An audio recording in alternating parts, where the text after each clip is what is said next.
Passe à présent à l'invité culture de la semaine. Cette semaine, nous avons reçu Gali Garveille Kabata, un habitué de notre rédaction, le journal Culture. Gali Garveille, bonjour. Bonjour Yannick. D'abord, nous vous remercions d'avoir accepté à répondre à cette invitation. La première préoccupation, c'est ça de vous présenter. Qui êtes-vous?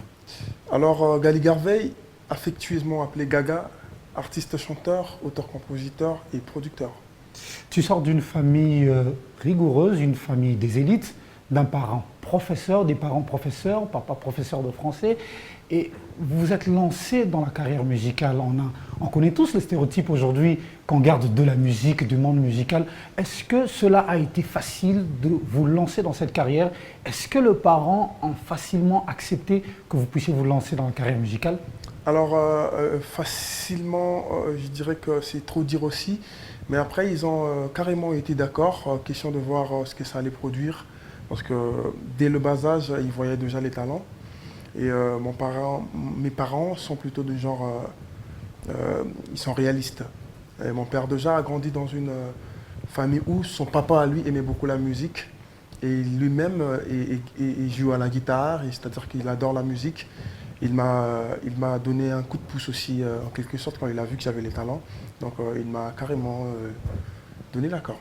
Vous êtes originaire de la province du Kwilu, l'ex-province de Bandundu, une province très riche en termes musicaux, en termes de musique traditionnelle. Est-ce qu'il vous arrive parfois de vous inspirer de vos origines traditionnelles en termes de musique et sur des sonorités instrumentales lorsque vous concevez vos chansons? Alors, il m'est arrivé une fois de mettre ma langue d'origine, le Kikongo, dans une de mes chansons.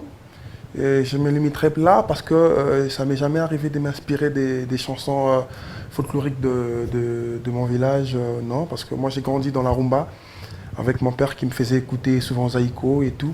Et donc je dirais non, pas vraiment. Cela n'empêche que vous puissiez être en contact avec votre musique traditionnelle. Oui, bien sûr, ça m'arrive de temps en temps d'écouter. Dans votre biographie, vous accordez beaucoup d'importance à la rumba congolaise. Qu'est-ce que la rumba congolaise représente aujourd'hui pour vous, surtout en termes de carrière, surtout en termes de sonorité, lorsque vous élaborez vos chansons? Qu'est-ce que la rumba congolaise représente? Alors j'estime je donne beaucoup d'estime à la rumba congolaise.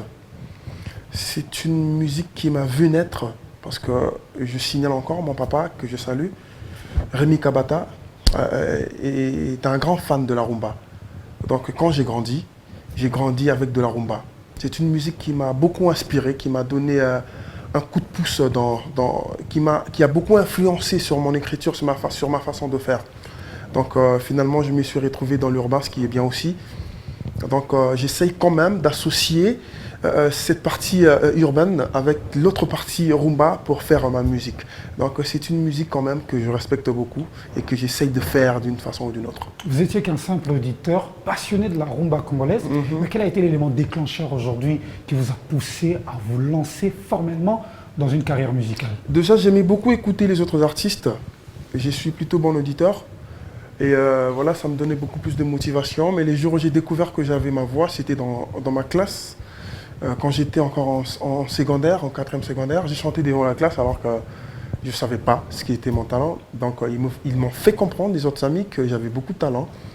Et j'ai demandé à mes parents, ils m'ont dit que voilà, tu chantes bien. Et puis après, je me suis dit, bon, j'essaye et je vais voir ce que ça va donner. Ça a carrément...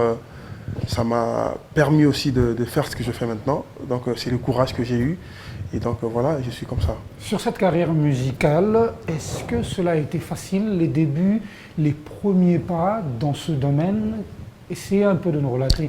Comment est-ce que cela a été? Ce n'était pas du tout facile parce que déjà on est dans un pays où, quand tu es 0, les gens ne t'aident pas à aller jusqu'à 1.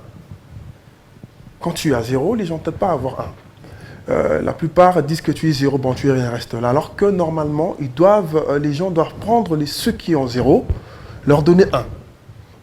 Artiste, musicien, producteur, propriétaire d'un label, est-ce que cela n'est pas encombrant?